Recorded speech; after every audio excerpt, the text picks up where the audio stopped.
이게 그런 것 같습니다. 예전에 그 레드가 처음 나왔을 때요.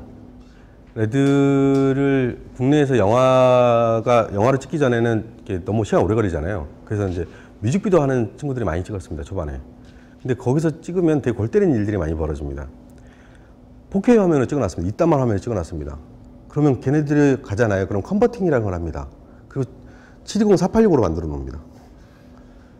그리고 720, 486으로 편집을 하고 있습니다. 그리고 거기서 색보정 보고 거기서 다 합니다. 그러면 무슨 일이 벌어진 거예요? 걔네들은 이제 원래 이제 4K를 못 돌리니까요. 근데 이제 편법으로 이제 2K 정도까지 해서 이제 돌리거든요. 아니면 1080p로 돌리거든요. 근데 걔네들은 그렇게 해버립니다. 최종, 납품 포맷이 베타캠이기 때문에 그렇게 한다라고 얘기를 하거든요. 그래서 그거 보고 되게 놀랐었습니다. 그러면서 이제 그 퀄리티를 이제 그걸 찍으신 촬영 감독님은 이제 나중에 그걸 보실 거잖아요. 딱 돼 있는 걸 보실 거잖아요. 그러면 제가 그 촬영 감독님도 허망할 것 같아요. 내가 찍은 게 이거밖에 안 됐나? 라는 생각을 좀 할 것 같습니다. 즉, 워크플로우 자체가 후반까지를 통제를 하지 못하면, 그리고 정확하게 돼 있지 않으면, 이 시스템 자체가 좀 안 만들어진다 생각을 하거든요. 그래서 원래 영화 같은 경우에는 촬영 감독이 색보정 기사하고 일하는 게 굉장히, 컬러리스트랑 일하는 게 굉장히 밀접합니다. 원래 연출하고 촬영이 밀접하던 것처럼 촬영과 컬러리스트하고 굉장히 밀접합니다. 당연히 편집 기사도 마찬가지겠죠. 근데 문제는 만약에 그 오디오로 찍은 1080, 1080p가 무거워서 작업을 못 하겠다라고 혹시 장평안 하시나요? 그건 예. 오디오로 찍은 걸요? 이게 무거우면 HD 캠보다 훨씬 가벼울걸요. 제가 그쪽은 예. 자세한 건 모르니까 그런 가능성이 있습니다. 현격하게 컴퓨터 사양이 떨어져서요. 얘를 올리잖아요. 어떤 프로그램을 올리는지 모르겠는데 프로그램에 딱 올리잖아요. 그러면 플레이가 안 되는 경우도 있습니다. 왜냐하면 플레이가 안 되는 거는 뭐 때문에 그런 거냐면요. 성능이 느려서 그런 겁니다. 컴퓨터 성능이 느려서 그런 겁니다.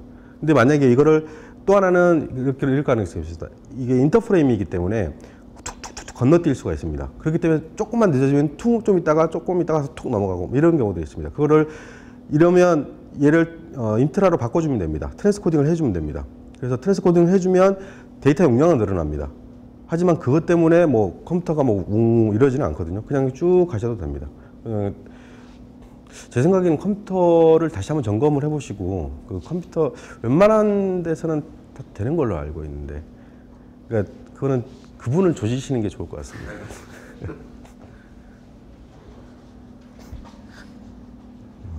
전 그냥 엠팩 스트림을 줬습니다. 트랜스코딩 할 때 그냥. 그게 제일 간편해서요. 그리고 퀄리티도 그나마 제일 나은 것 같아서. 예. 예. 오즈마 2에 CMOS 센서를 쓰면서 발열 문제가 좀 있잖아요. 네, 많이 있죠. 레드 카메라에는 해결이 아닙니다. 걔도 장난하게 뜨겁습니다. 레드도 딱 키기 시작하면 팬이 돕니다. 뒤에서 핑 팬이 돕니다. 그래서 팬이 막 식혀주고 있습니다. 그리고 킨 상태에서 한 10분 정도 지나서 바디 위에다 딱 손을 얹으면 있잖아요. 뜨겁습니다. 그리고 30분 후에 딱 되면 있잖아요. 손 닿기 싫습니다. 굉장히 뜨거워집니다. 근데 그럼에도 불구하고도 걔네는 하루 종일 켜놓고 있어도 갑니다. 뜨거워지더라도 쭉 갑니다. 물론 이제 그게 한 여름날에 밖에서 그 짓을 하고 있으면 얘가 씁니다. 폭 씁니다. 근데 발열 문제는 시모스 상황에서는 다들 갖고 있는 문제입니다. 근데 그걸 얼마큼 이제 다른 하드웨어 장치로 이걸 풀어주느냐. 이거 소프트웨어로 풀 수 없는 거기 때문에요. 그 문제는 레드도 다 있습니다. 그래서 이제 그 팬 돌리는 속도도 처음에는 이렇게 오토로 하면 이 열을 감지해서 이렇게 넣어주거든요. 그래서 많이 오르면 많이 세주게 되는데 이걸 너무 또 세게 불어주면 얘도 같이 서버립니다. 그래서 종종 많이 씁니다. 레드는 종종 많이 씁니다. 열 때문에. 근데 그럼 촬영 시간에 어떤 제한이나 뭔가 오토바이크 12분 이상 촬영을 하면 안 된다고 이런 식으로 제한이 예. 레드도 그런 식으로 아니요. 레드는 촬영 시간 기록은 상관이 없습니다. 주구장창 갑니다. 카메라가 어떤 방식으로든 간에 쓰기 전까지는 뭐 뜨거워서 쓰거나 뭐 때려서 쓰거나 뭐 이러지 않는 이상에서는 쭉 가게 되어 있습니다. 네. 레드원이요? 아, 레드원 바지는 이만합니다. 이게 실물로 있으면 참 좋을 텐데 이만합니다. 근데 렌즈 붙이고 그다음에 손잡이 붙이고 뷰파인더 붙이고 배터리 붙이고 또한 가오가 안 나잖아요. 물론 예, 다 얹으면 RE-BL4 정도가 됩니다. 실제로는 RE-BL4 정도가 RE-BL4가 좀 무거운 편이거든요. 근데 그 정도가 됩니다.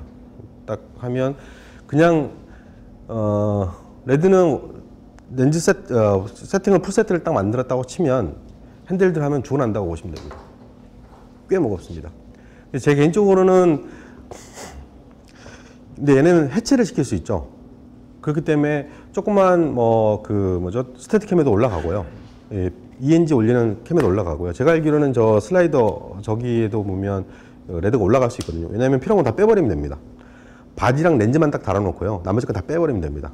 배터리도 옆에 연결해서 들고 다니면 되는 거니까요. 그래서 지미집이라든지 이런 부분에 대해서 각종 해체가 가능하기 때문에 가볍게 만들 수도 있고 뭐 이렇습니다. 그래서 초기에는 처음에 레드가 나왔을 때 악셀레들이 좀 늦게 나오고 이런 경우도 있었거든요. 그 당시에는 처음에 나왔을 때는 바디랑 렌즈, 그 다음에 LCD, 그 다음에 배터리 옆에서 들고 다니고 뭐 이렇게 해서 찍는 사람들이 있었습니다.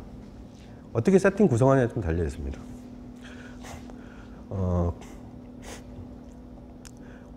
레드로 찍다가 OD를 만나면 세상이 천국 같습니다. 포커스요. 포커스 문제는 이렇습니다. 뭐냐면 포커스는 카메라의 문제가 아니고요. 렌즈의 문제입니다. 레드는 영화용 렌즈도 물 수 있고 그 다음에 니콘 렌즈도 물 수도 있고 이렇습니다. 그렇기 때문에 스틸용 렌즈를 물 수 있죠. 스틸용 렌즈는 영화용 렌즈하고 전 이렇게 보면 항상 그렇게 주장하는 사람인데요. 영화용 렌즈랑 그 다음에 스틸용 렌즈의 퀄리티가, 화면의 퀄리티가 과연 그렇게 심하게 차이가 날 것이냐. 얘는 하나당 2천만 원짜리, 하나당 얘는 100만 원짜리. 그렇다면 이게 그렇게 심하게 차이 날까? 전 과감히 아니라고 생각을 합니다. 물론 정밀하게 테스트를 해보면 충분히 차이는 납니다. 하지만 그게 이만큼의 가격을 좌지우지할 만큼의 차이가 나느냐? 그렇지 않다라고 저는 생각합니다.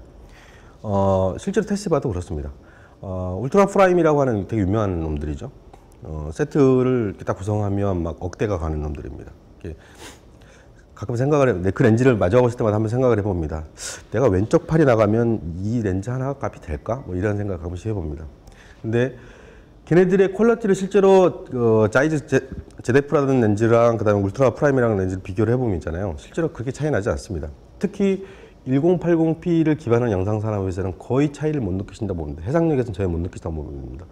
근데 문제는 오퍼레이팅에서 문제죠. 실적으로 이 오퍼레이팅에서 기본적으로 영화용 렌즈는 실제로 풀바디 개념이 아니기 때문에 조금 더 심도가 살짝 얕습니다. 그 다음에 포커싱 이 길이가 굉장히 깁니다. 그래서 충분히 맞춰낼 수 있죠. 근데 스틸은 너무 짧아서 살짝 돌리면 미시하게 팍 날아가 버립니다. 이 부분은 실제로는 카메라의 문제가 아니고 렌즈의 문제인 것 같습니다. 그래서 돈이 있다면 좋은 렌즈를 쓰면 편하게 되겠죠. 근데 그렇지 않다라고 하면 니콘 렌즈도 많이 써봤거든요, 전. 근데 충분히 잘 썼습니다. 뭐 살짝 힘들면 되는 건데요. 그래서 그렇게 나쁘지 않게 썼던 것 같습니다.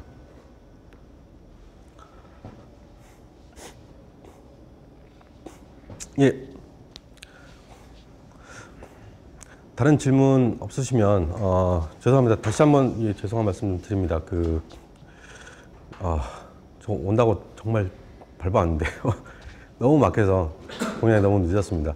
정말 죄송하고요. 그 다음에 오늘 제가 해드린 이야기가 대부분 다 알고 계신 내용이라 생각이 좀 듭니다. 근데 뭐 다른 특별한 내용들을 좀 구성하고 싶었었는데 많은 도움을 좀 못 드린 것 같아서 좀 죄송하긴 하고요. 어쨌든 고맙습니다. 이 주한 강의 들으셔서 감사합니다.